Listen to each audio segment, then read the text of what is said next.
Yang pertama, tanggungjawab mak ayah kepada anak laki-laki dan perempuan sampai umur berapa? Yang pertama sekali, nafkah. Nafkah wajib dikeluarkan oleh ayah kepada anak setelah lahir.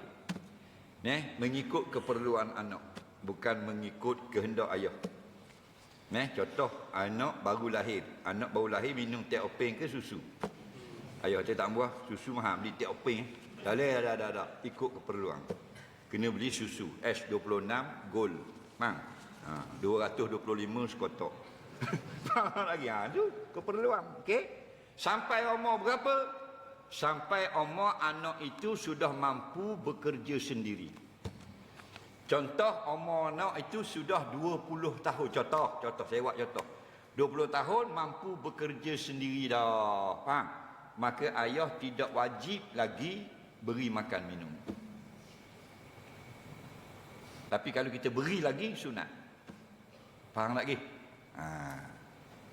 Itu bagi anak yang sehat. Anak yang OKU, yang tak boleh menguruskan diri. OKU ada yang sehat. Contoh, tangan, hudung je, dia orang sehat, boleh meniaga, boleh apa. Kaki je tak ada, pandai meniaga, itu lain. OKU maksudnya yang lemah menjaga diri sendiri.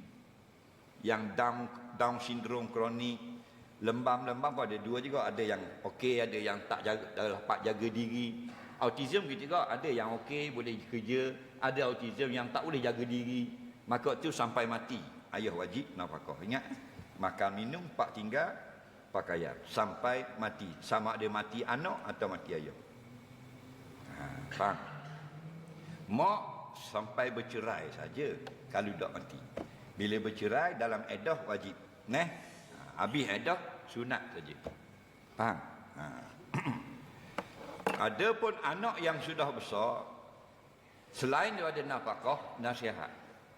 Nasihat tetap wajib ibu bapa. Jangan biar anak kita, walaupun anak kita dah berumah tangga, kita tengok tak betul, nasihat dia.